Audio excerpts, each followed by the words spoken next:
You are Locked On Notre Dame POSTCAST, part of Locked On Sports Chicago on the Locked On Podcast Network. Your team every day.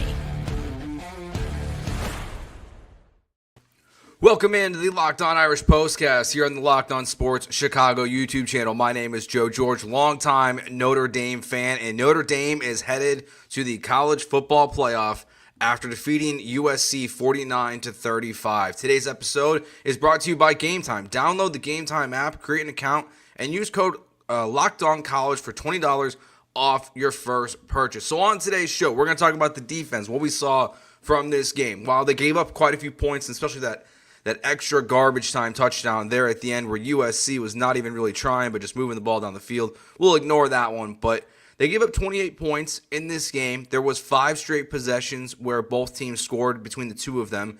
So we'll talk about how the defense responded in this game, the Christian Gray specifically, but just how they answered to all these different things that kind of could have led to a USC victory. So we'll talk about that, the offense, what we saw from them, the incredible running game, even with Jeremiah Love getting hurt in this game. The running game was just absolutely dominant like it has been all season. And then in the final segment of the show, we will talk about what's next for the Irish besides just the college football playoff, because we know they're headed there and they might just be the number 5 seed when all things shake out after the conference championship games next weekend. So let's talk about this defense today. Now look, 28 points against USC. Now USC, they made a quarterback change a couple weeks ago. It's worked out really well for them. They've moved the ball well. They've been a much better team. Lincoln Riley has them going in a much better direction with the quarterback change until this game. If you missed this during the broadcast, this note, or I'm sure Tyler dropped it for you here on Locked On Irish as well. USC has led every game they've played in this entire season in the fourth quarter at some point besides this game. So you knew that they could compete with you in this one. This was not a gimme game like a lot of the other Notre Dame games have been this season. So while the defense gave up 28 points before that last garbage time touchdown, there's a couple of things that stood out for me in this game that were really important when you think about the big picture goals of the Fighting Irish, like what we want to see from them in the college football playoff. I think we saw a lot of positive things in this game that we can take away from. First thing, Christian Gray.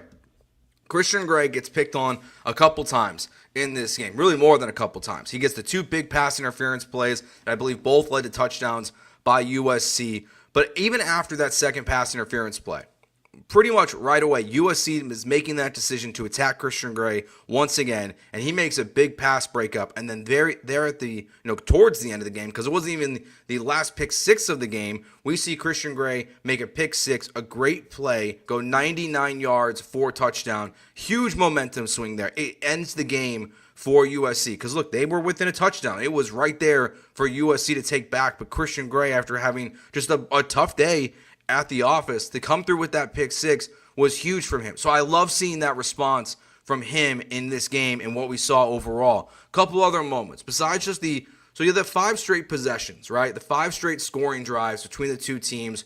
Notre Dame scores to make it 28-21.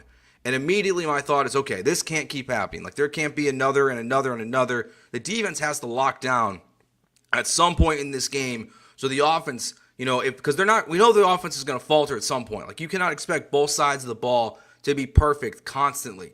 So after Notre Dame makes it 28-21 and you want them to make a stop, what does the defense do?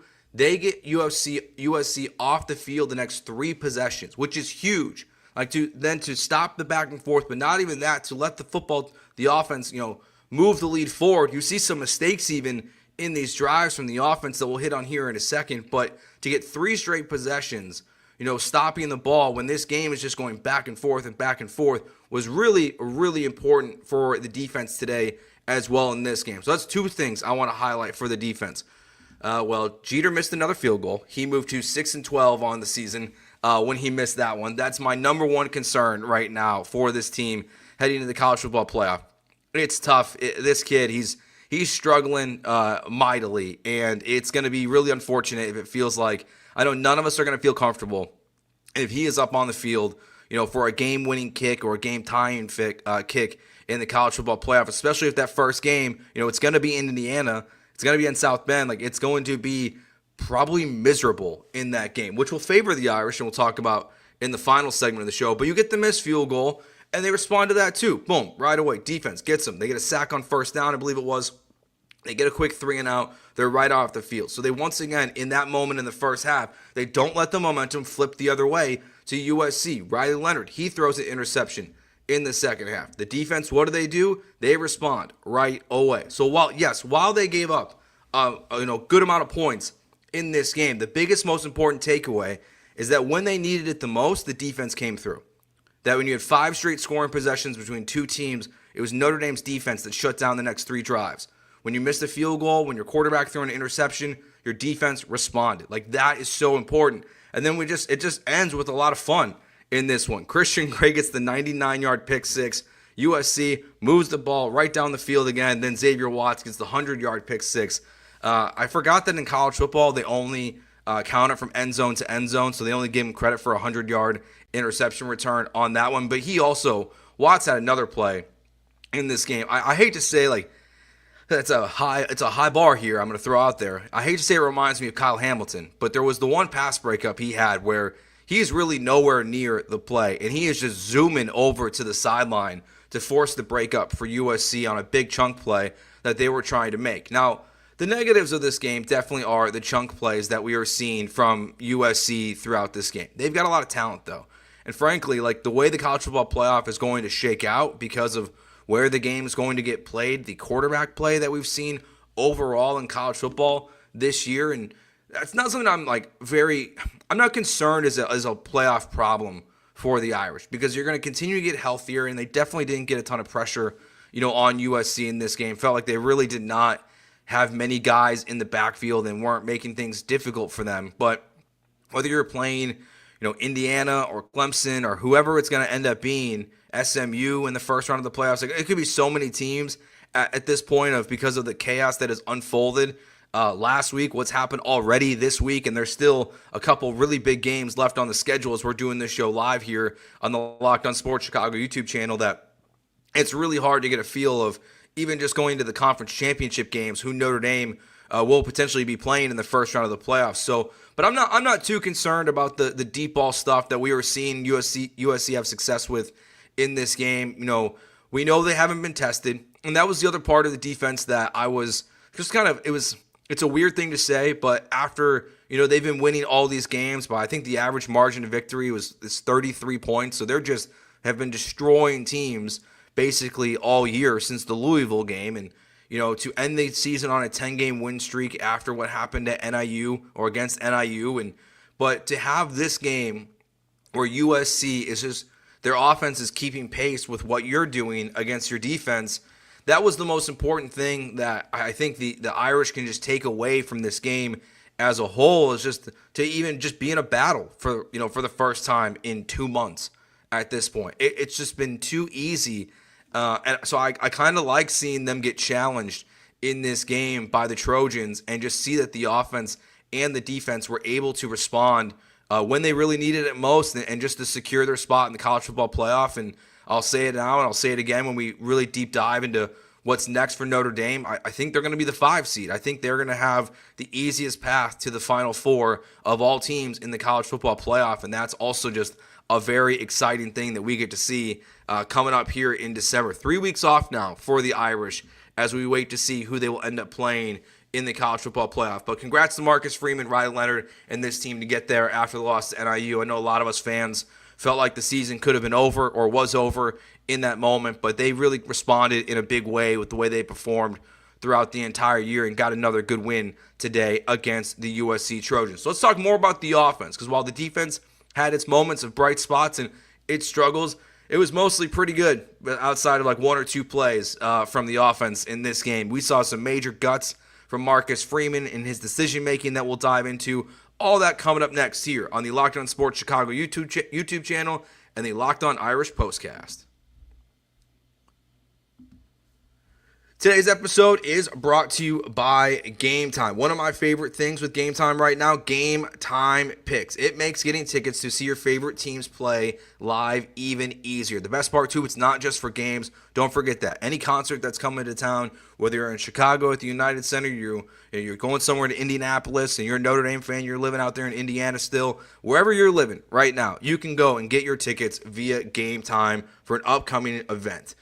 Game Time picks. Right now, it makes it easier to save more on sports, concerts, comedy, and theater. And they also have one of my other favorite features that the other competitors do not have, which is all-in pricing. You toggle this feature to shows you the total upfront with no surprise fees at checkout, because we all know those surprise fees are always the absolute worst. Take the guesswork out of buying tickets with Game Time picks. Download the Game Time app, create an account, and use code LOCKEDONCollege for $20 off your first purchase. Terms apply. Again, create an account and redeem code LOCKEDONCollege for $20 off.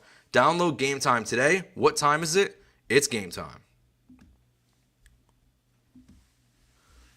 Let's talk about what we saw from the offense in this game. There's also, tons of positives. Once again, the offense is driven by one thing with Notre Dame. That is the rushing attack. And it's so good. Even when Jeremiah Love gets injured, hopefully we'll be, kind of waiting to hear in the press conferences today how severe the injury is, because he was on the sidelines there at the end in full pads. Not too concerned with the fact that Notre Dame has 3 weeks to heal up. One of the huge advantages, obviously, of being independent and not having to play in a conference championship game is just having all this time off. So we'll wait and see the official word on that. But in this game, you just get monster performances, again, from your rushing attack. Price ends up with 111 rushing yards on 12 carries and a touchdown. Jeremiah Love has 99-yard rushing yards on 13 carries and a touchdown. And then Riley Leonard on 12 carries has 50 rushing yards on 1 touchdown. So 258 yards. It was 260 before the final kneel out there in the game. 3 touchdowns. Look, they can do pretty much whatever they want. It's so impressive that no matter the defense this year, no matter the style of play that they've been going against, this rushing trio of Price, Love, and Leonard can have success constantly. And it's why this is what the best part of the college football playoff, I think, is for Notre Dame, is the fact that you're going to be playing in likely the snow. It might be 10 degrees outside on December 20th or whatever it's going to be, whichever day they play on, against maybe a team from the West Coast or from the South. And you're going to have these 3 guys that can just absolutely run the ball at will. We see incredible moments from these guys every single week. They are just an incredible trio. Maybe the best rushing trio I've ever seen for Notre Dame. Like the duo, no, maybe not for just the 2 running backs. But when you factor in what Riley Leonard's doing, I struggle to think of another trio of guys that have been this dominant for an entire season like these guys have, that if one of them gets hurt, it's absolutely just no problem. And it starts in the first possession of this game. Jeremiah Love, the first play of the game, he goes out, gets 10-plus yards. I think it was about 16. He's just beating guys around. He's driving his legs. He's moving the chains. He's moving the huddle as, people are trying to bring him down. On the first drive, he had 3 incredible runs where he's just moving the entire pile with ease almost, and just eventually gets that touchdown there. He just started this game. Like, he set the tone for the Irish. And I think that's something that I want to continue to see for them, through the college football playoff, is just get him going early.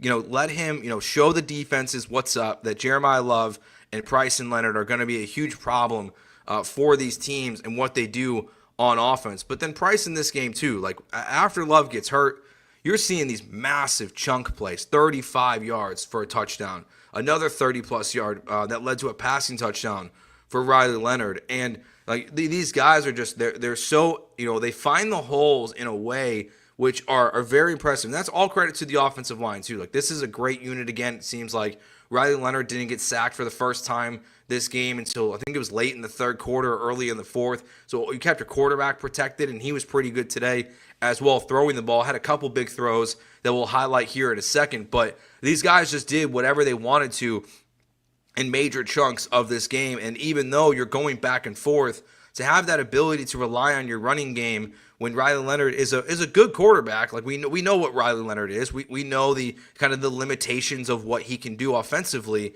but they just make this game and just play it at such a different pace. The defenses are really just not prepared. And once again, for the 3rd time this season, I think, like the broadcast was saying, I think this is the number 1 hurdle for Love. I think it is. I think it's number 1. The one versus Army last week was pretty sick too, and they showed the one from earlier in the season that led to a touchdown, or there was a touchdown on the same play. I think this was his best hurdle of the season. He is fearless. The teams better stop going low on him, or he's just going to absolutely embarrass you at least once a game, it feels like. To have 3 of those incredible highlights this year, he's quickly turned into one of my all-time favorite players for Notre Dame. I just love watching him run the ball, catch the ball to the backfield, especially catching the ball to the backfield where we saw the hurdle today. Like, he's nasty. You get the ball in his hands in open space, and he's just a total game changer for Notre Dame and what they can do this season. And really, when you look at the big picture of the college football playoff, they're going to be probably by far the best rushing attack. And that really, I'll be curious to see how much that plays into their favor. But the question always will be, well, what are you going to get from Riley Leonard? And what are you going to get from him, the quarterback, not just the runner? He got his 33rd rushing touchdown of his career in this game. He rushed for 50 yards, like I said earlier. So he was pretty good. He was also taking advantage of, I think, the way he was running in this game. Like, we saw like the mix of designed runs versus just scramble drill takeoff. Did get upended that one time. Like, it is your quarterback, so I don't love seeing your quarterback get hit like that. But it's just kind of, it's who he's going to be, right? Like, what are we going to tell Riley Leonard to not play quarterback? Like, Riley Leonard wants to play? That's be ridiculous. But there's 3 big throws in this game that I think are what's also important for the Irish going forward and for them. That in this game, while it's not, it's not the prettiest of stat lines, like it's not the elite numbers that we see from other college football quarterbacks, but he goes 17 to 23, 155 yards. Average completion is 6.7 yards, but 2 touchdowns, and he had the 1 interception. Shake that off, no big deal. Picks are going to happen. Not the best throw, not the worst throw I've ever seen, obviously, from him, but he doesn't throw a pick in this one. But the 3 big plays that I think stood out to me from Riley the most was obviously the first touchdown to Eli to make it 14 to 17. But then you get to a third down a couple possessions later,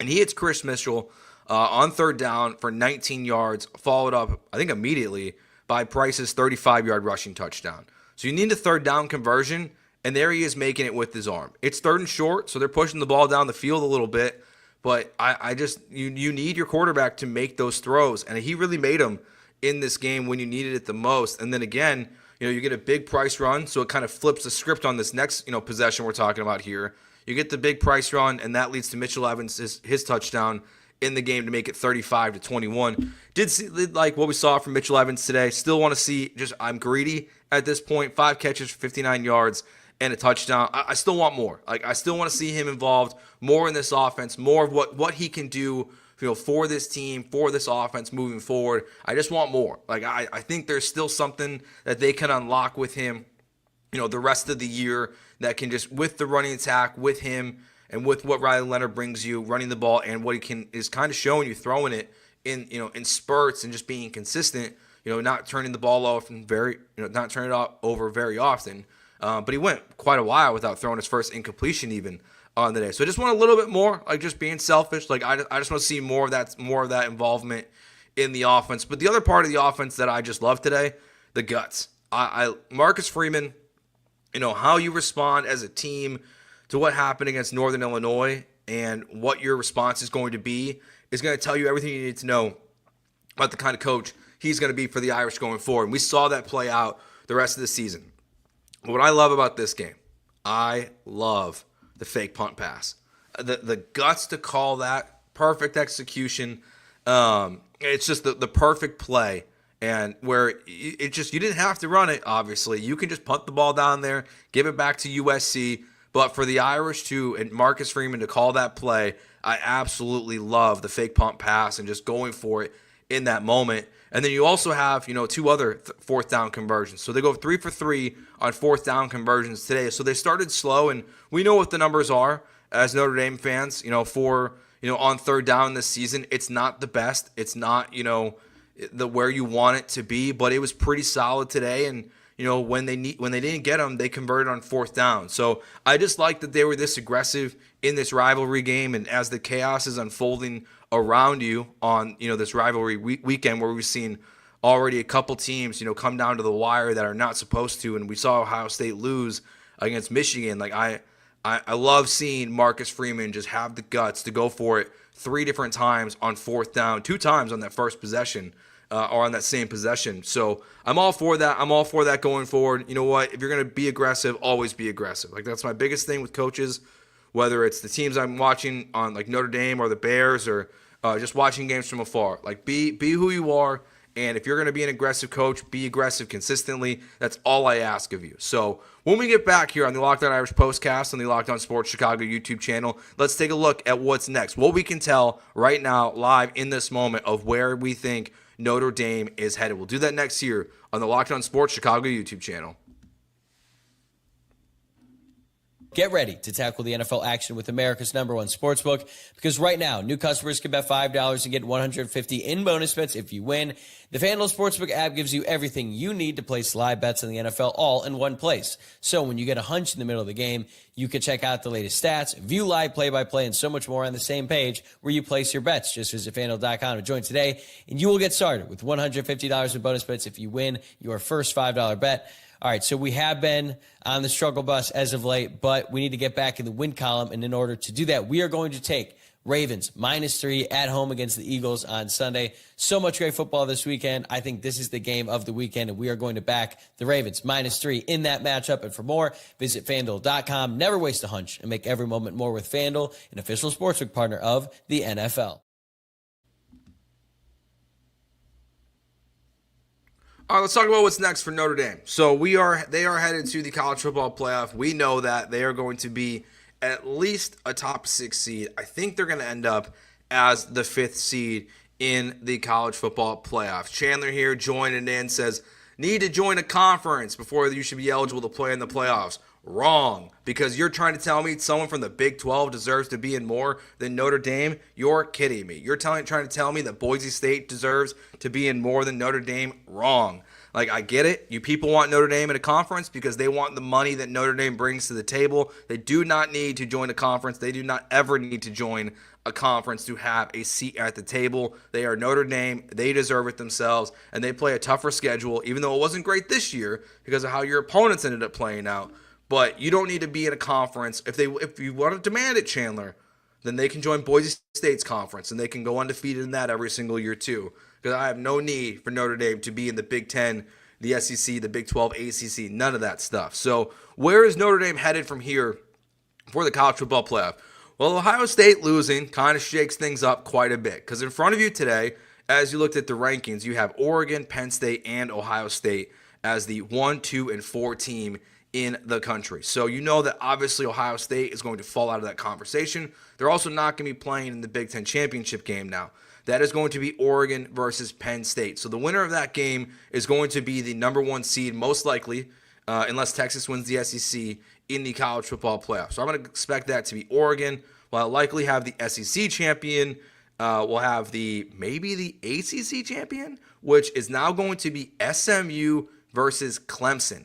Miami lost today to Syracuse, and even though Clemson lost because it was a non-conference game to South Carolina, Clemson will play SMU, which sounds so bizarre still, talking about moving to different conferences. SMU playing in the ACC championship game this year is so bizarre. But so Penn State is going to fall behind you, assuming they lose, or Oregon. Maybe not Oregon. I guess that's the path to Notre Dame not being the number 5 seed when the final college football playoff are done, is that somehow James Franklin actually shows up in an important football game and his team wins one.